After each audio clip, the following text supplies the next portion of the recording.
Cerita ini aku angkat dari sebuah cerita nyata dari salah satu temanku juga, sebut saya namanya Sari. Ini adalah kisah sekitar 10 tahun yang lalu. Saat itu Sari sedang mengunjungi daerah Jawa Tengah di mana tempat tinggal kakek dan neneknya. Dia pergi bersama keluarganya untuk mengunjungi desa tersebut.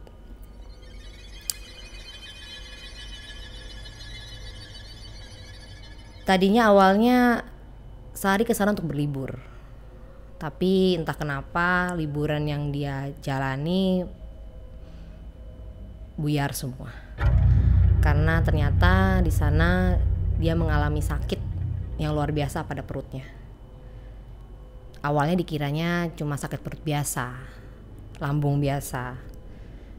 Lalu Sari pun dilarikan ke rumah sakit terdekat di desa itu, namun karena tidak memadai maka dia dilarikan ke rumah sakit yang di kota. Dan akhirnya diagnosa dari dokter pun keluar usus buntu dan harus menjalani operasi. Seketika impian Sari yang tadinya mau berlibur, mau bersenang-senang, semuanya menjadi suram karena dia harus rawat inap di rumah sakit tersebut.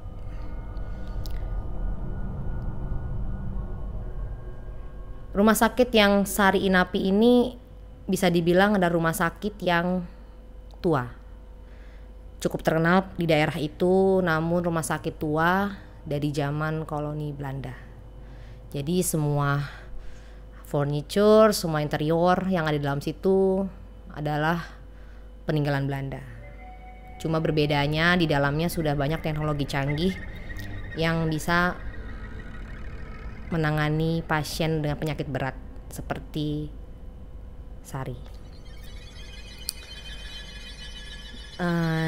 Singkat cerita, Sari pun melakukan operasi di sana dan dia harus rawat inap selama hampir seminggu. Harapan Sari sih inginnya cepat pulang, rawat jalan, tapi ternyata itu tidak memungkinkan kalau kata dokternya. Jadi mau tidak mau dia harus tinggal di rumah sakit itu. Kebetulan rumah sakit yang menyediakan kamar VIP itu tidak ada. Di dalam rumah sakit itu hanya ada kamar kelas 1, 2, dan 3. Dan kebetulan kelas 3 dan kelas 2 itu penuh. Jadi Sari pun harus rawat inap di kamar kelas 1. Namun anehnya ya, kelas 1 di rumah sakit itu tidak ada kamar mandi dalam. Adanya di luar, bergabung dengan pasien lain. Malam pertama, malam kedua, malam ketiga, awalnya Sari ditunggui oleh orang tuanya. Tapi di hari ketiga, hari keterusnya, Sari merasa kasihan dengan kedua orang tuanya. Dia bilang dia tidak apa-apa kalau dia sendirian di dalam kamar itu. Tidak perlu ditunggui, lagi pula ada suster jaga yang menjaga apabila dia membutuhkan sesuatu. Dan pada malam harinya, tepatnya di pukul 2 malam, dini hari, Sari merasakan harus ke kamar mandi, ke toilet, untuk buang air. Awalnya dia mau nahan, atau dia mau manggil suster.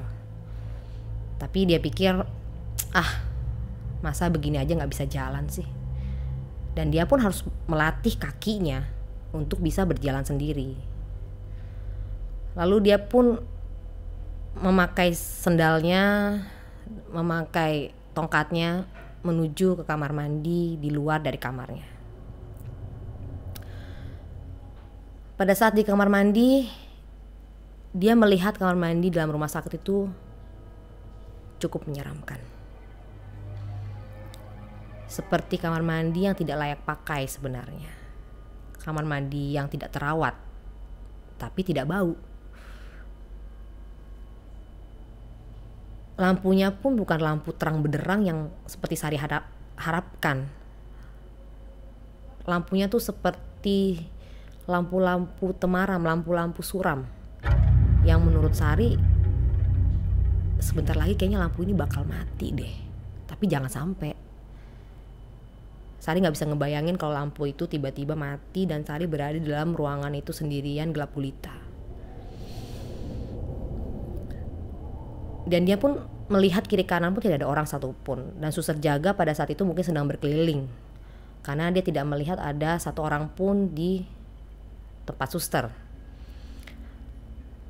Lalu Sari pun memasuki salah satu dari bilik kamar mandi itu. Tiba-tiba dia mendengar suara langkah kaki terseret. Serak, serak, serak. Brak! Seperti ada yang membanting bilik kamar mandi di sebelahnya. Sari pun kaget. Tapi dia cukup lega karena dia pikir, oh ternyata ada orang lain juga yang di kamar mandi ini, bukan dia sendirian. Lalu Sari pun keluar dari bilik kamar mandi dan dia pun berkaca. Dia mencuci tangan. Lalu tiba-tiba dia melihat bilik kamar mandi sebelahnya itu pun terbuka pelan-pelan. Dan ternyata ada seseorang keluar dari bilik kamar mandi itu dan bersosok seperti mumi. Dari ujung kepala sampai ke badan-badannya semua terbalut perban. Sampai Sari pun tidak bisa memandang matanya maupun mulutnya karena seperti lubang hitam menganga di dalamnya. Tidak ada satupun kulit yang terlihat. Semuanya terbalut perban. Sari bahkan tidak mengetahui jenis kelamin dari seseorang itu karena dia berpikir ini laki-laki itu perempuan. Tapi kembali lagi Sari berpikir ini kan kamar mandi perempuan, toilet perempuan, dan lagi pula dia berpakaian pasien berwarna merah muda. Oh, berarti dia perempuan. Lalu dia pun melihat sosok dari orang itu memakai tongkat yang sama dengan dia, memakai sendal yang sama dengan dia. Namun orang itu tidak berkata apa-apa, mungkin karena semuanya terbungkus perban. Walaupun mulutnya seperti membuka sedikit. Sari pun hanya menganggukkan kepala kepada orang itu dan segera keluar dari kamar mandi.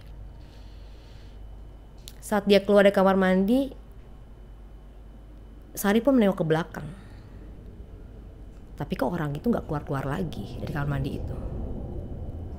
Apa iya dia pingsan atau tiba-tiba dia jatuh? Sari pun kembali ke kamar mandi itu dan mengecek. Mungkin orang itu butuh pertolongan karena sepertinya sakitnya sangat parah. Tapi setelah dilihat kamar mandi, ternyata kosong. Tidak ada siapa-siapa di dalamnya. Padahal Sari tahu kalau orang itu belum keluar sama sekali dari pintu kamar mandi. Apalagi dia menggunakan tongkat, tidak mungkin dia berlari secepat itu. Tapi Sari berusaha berpikir positif. Oh, mungkin tadi dia sudah keluar dengan cepat atau Sari tidak lihat saja pada saat dia keluar. Lalu Sari pun kembali ke kamarnya. Pada saat dia kembali ke kamarnya, dia berusaha untuk tidur.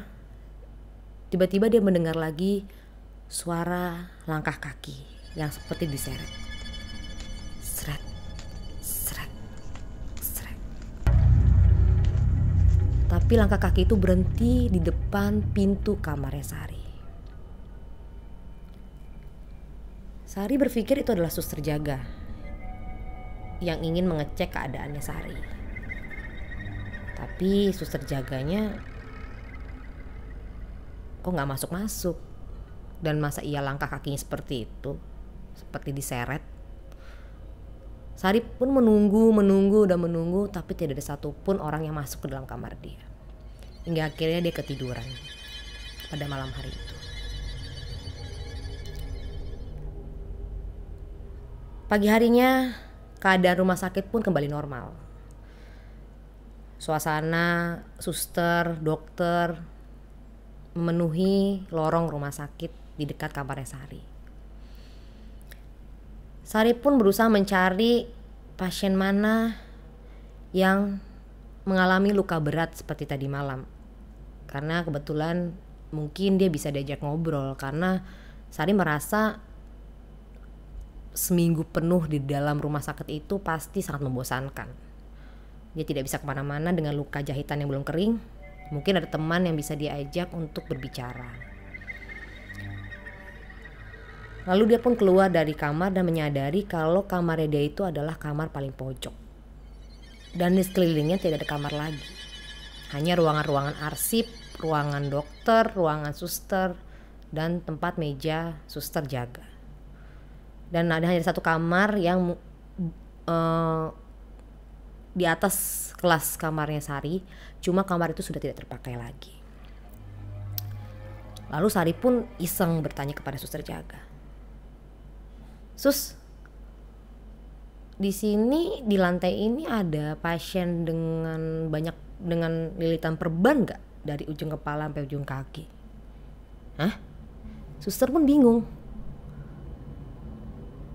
Pasien dengan lilitan perban? Di lantai ini? Kayaknya nggak ada deh, Mbak, dia bilang. Oh, nggak ada ya? Emang kenapa? Kata suster. "Nggak apa-apa sih sus, cuma nanya aja." Oh. Lalu malam hari kembali tiba. Kembali lagi Sari ingin sekali buang air di jam 2 dini hari. Selalu di jam itu Sari mengalami hal seperti itu.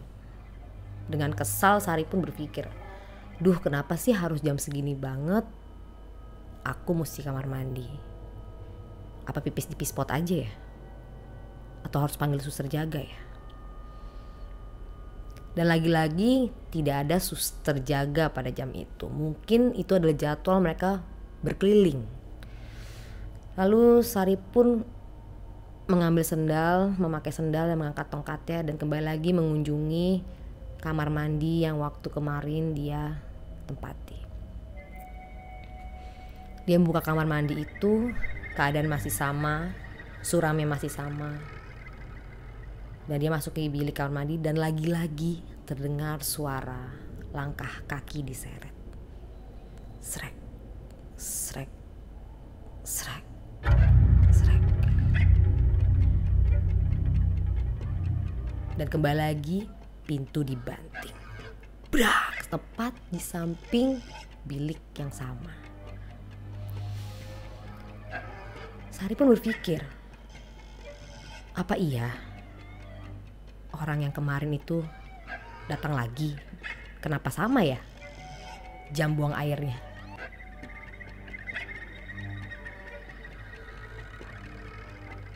Lalu tiba-tiba Sari pun keluar dari bilik. Pada saat dia membuka pintu kamar mandi, pintu bilik kamar mandi, kaget bukan main.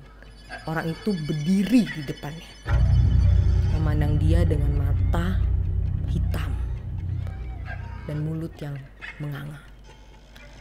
Seketika Sari pun mundur dengan ekspresi ketakutan. Dia melihat bahwa orang itu seperti memandang dia.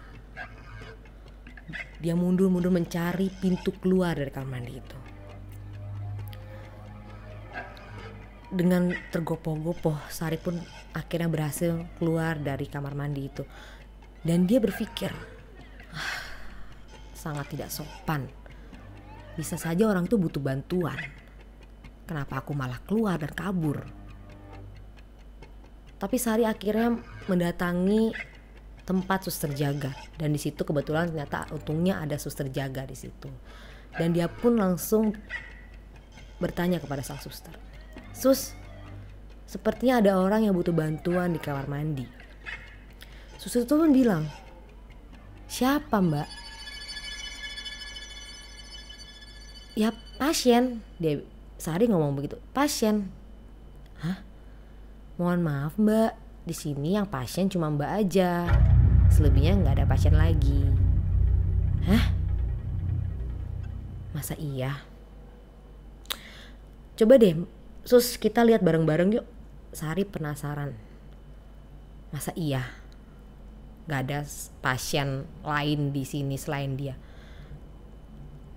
Lalu suster itu pun mengikuti Sari menuju kamar mandi dan ternyata benar. Mbak, mungkin Mbak halusinasi, kata suster itu. Saya kasih obat aja ya, biar bisa tidur nyenyak malam ini. Kalau nggak jahitan nanti nggak kering-kering. Sari pun bingung. Enggak, tadi saya benar-benar lihat ada orang yang bentuknya kayak mumi, benar-benar terlilit beban dari ujung kepala sampai ujung kaki. Dan orang itu pun berpakaian pasien seperti saya, berwarna pink. Dan dia memakai tongkat dan memakai sandal yang sama dengan saya. Suster itu bilang dan bersikeras, tidak mungkin. Akhirnya Sari pun tidak mau berdebat lebih panjang lagi. Dan dia pun berusaha untuk tidur. Hingga esok harinya Sari pun terbangun dan ternyata ada dokter jaga datang untuk mengecek keadaan dia. Dan saat itu juga Sari pun bertanya kepada sang dokter, Pak dokter, gimana Mbak? Sehat?